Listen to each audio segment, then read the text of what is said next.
स्वागत है। मैं दीपक कुमार गुप्ता और हम बता दें कि सिवान भाजपा कार्यालय में हमारी टीम आई हुई है और हमारे साथ हैं सर्वानंद राम जी।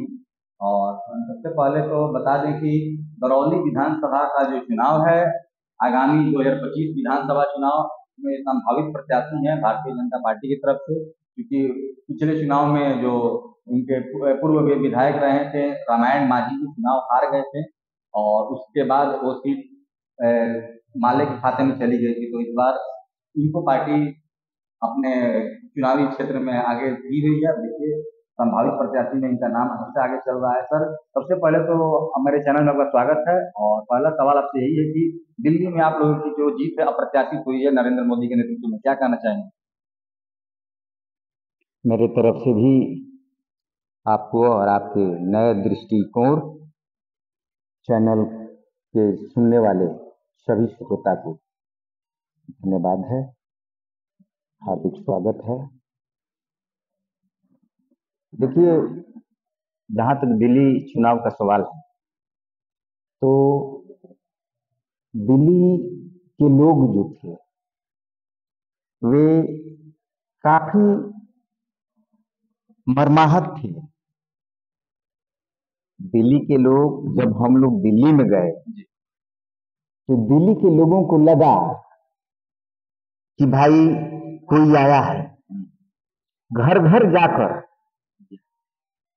लोगों को समझाने का हम लोगों ने कोशिश किया। देश के यशस्वी प्रधानमंत्री नरेंद्र मोदी जी के कार्यों को एक एक लोगों को समझाया, एक एक घर में गया, जिसका बहुत बड़ा प्रभाव पड़ा। लोगों को लग रहा था कि मेरे घर का कोई बेटा आया है, मेरे घर का कोई भाई आया है। इस तरह से लोगों में इतना ज्यादा हम लोगों के प्रति प्रेम बढ़ा कि वे लोग जो आप चिल्ला रहे थे वो मोदी मोदी चिल्लाने लगे। हम लोगों ने कहा कि देखिए, अगर विकास देखना है तो चलिए बिहार में देखिए। बिहार में सड़कें चमचमा रही है, बिजली 24 घंटे मिल रही है, हर तरह विकास ही विकास है। तो आप लोग चाहते हैं दिल्ली, चूंकि देश की राजधानी है, और आप लोग चाहते हैं कि दिल्ली दिल्ली जैसा लगे, तो आपदा सरकार को हटाना पड़ेगा। और जब तक आपदा हटेगा नहीं, तब दिल्ली का उद्धार होने वाला नहीं। तो सर, दूसरा सवाल हमको ये बताइए कि अब तो आपको मात्र 6-7 महीना ही बच चुका है चुनावी बिगुल बजने में और हमारे आपके देश के जो आपके मुखिया हैं, हमारे देश के प्रधानमंत्री आदरणीय मोदी जी 24 तारीख को भागलपुर के जमीन पर पहुंच रहे हैं, सरजमी पे। तो क्या मैसेज जाने का अंदेशा लग रहा है, क्योंकि आप लोगों ने दिल्ली में भी आप लोगों ने माताओं को पैसा देने का बात स्वीकारा, महाराष्ट्र में भी किया, क्या बिहार में कुछ योजना हो सकती है? हाँ, बिल्कुल। वहां पे मोदी जी का जो गारंटी कार्ड था, हम लोगों ने घर घर बांटने का काम किया। और गारंटी कार्ड में उन्होंने 2500 रुपया, सरकार बनने के बाद 2500 रुपया प्रत्येक महिला को देने का वादा जो मोदी जी ने किया है वो पूरा होगा। और आयुष्मान कार्ड के तहत जो 5 लाख का चिकित्सा का जो व्यवस्था मोदी जी के द्वारा हुआ है, तो दिल्ली के लोगों के लिए स्पेशली वह 5 लाख नहीं बल्कि 10 लाख की घोषणा उन्होंने किया है।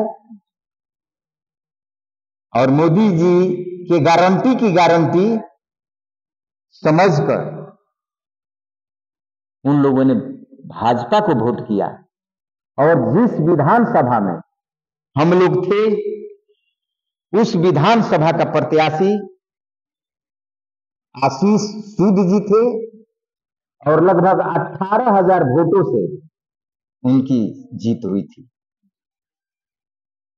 चलिए, तो आपका देखा जाए तो अगला जो मुकाबला होने की संभावना दिख रही है भारतीय जनता पार्टी में, दिग्गज नेता होने वाली है जो भाकपा माले के वरिष्ठ नेता है, लगातार कई बार से विधायक और बन रहे हैं और पूर्व में भी विधायक रहे हैं, तो क्या आप चुनावी मोड़ के लिए तैयार हैं, कमर कसे हैं? बिल्कुल कमर कसे हैं जी। पार्टी अगर मुझे उस लायक बनाएगी, मुझे सिंबल देगी, तो मैं लड़ूंगा और मजबूती से लड़ूंगा।